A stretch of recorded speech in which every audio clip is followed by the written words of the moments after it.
Hello friends, তোমরা সকলে কেমন আছো? আশা করি ভালোই আছো। আমিও ভালো আছি। আর আজকে আমার খুব খুশির একটা দিন, তাই তোমাদের সাথে শেয়ার করলাম। আমার মেয়ে নর্থ বেঙ্গল ড্যান্স কম্পিটিশনে নাম দিয়েছিল, সেখানে সে সপ্তম হয়েছে। সেই প্রাইজটাই আজকে শিলিগুড়ি দীনবন্ধু মঞ্চে দেওয়া হবে, সেটাই আনতে যাব। আর সেটা যদি তোমাদের সাথে শেয়ার না করি সেটা কি হয়, তাই তোমাদের সাথে শেয়ার করলাম। আর এতজন ছাত্রছাত্রীর মধ্যে, মানে ছেলে মেয়েদের মধ্যে যে ও এই জায়গাটা নিতে পেরেছে, সত্যি খুব আনন্দের, সত্যি খুব খুশির। তাই আমি মেয়েকেও বলছি কেমন লাগছে ওর। আমি তো খুব খুব খুশি যে আমি এতজনের মধ্যে আমি সপ্তম হয়েছি। সত্যি এটা বড় পাওনা একটা।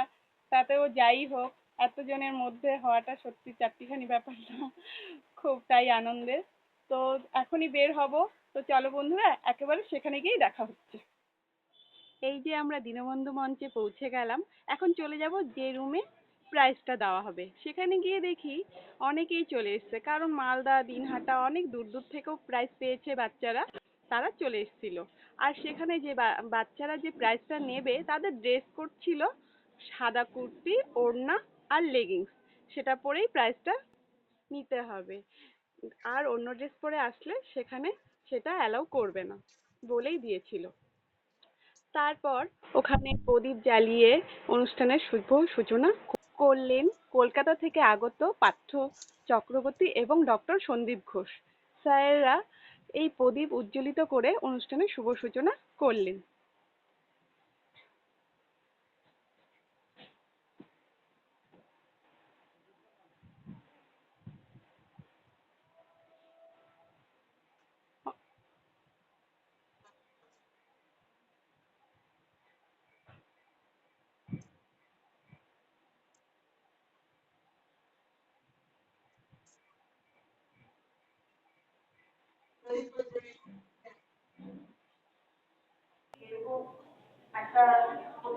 তারপর সর্বভারতীয় সঙ্গীত পরিষদের যে মেম্বার, তিনি কিছু বক্তৃতা দিয়ে অনুষ্ঠানটি শুরু করলেন।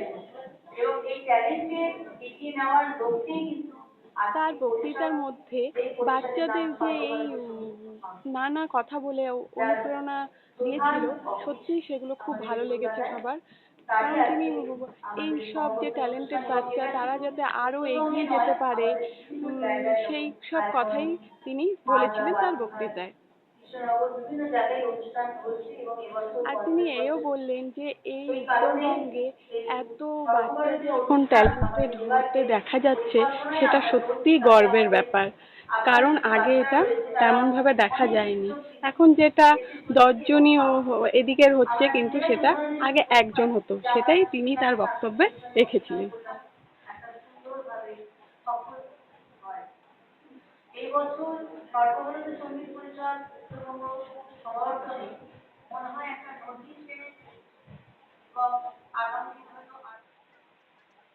তারপর তো আর বলো না বন্ধুরা, এতটা ভিড় হয়ে গেছিল। কারণ কি, এখানে আর্ট, সং, ড্যান্স সব কিছুরই প্রাইজ এখানে একসঙ্গেই দেওয়া হচ্ছিল, তাই খুব ভিড়। এই যে আমার মেয়েকে প্রাইজ দেওয়া হলো। আর তোমরাও সকলে মেয়েকে আশীর্বাদ করো যাতে ও আরো আগামী দিনে এগিয়ে যেতে পারে। তারপর রাত 8:30টাও বেজে গেছিল, অনেকটাই রাত। তো আমরা বেরিয়ে পড়লাম বাড়ির দিকে। তো আমার ভিডিওটা এখানেই শেষ করলাম। তোমাদের কেমন লাগলো জানিও। Bye bye.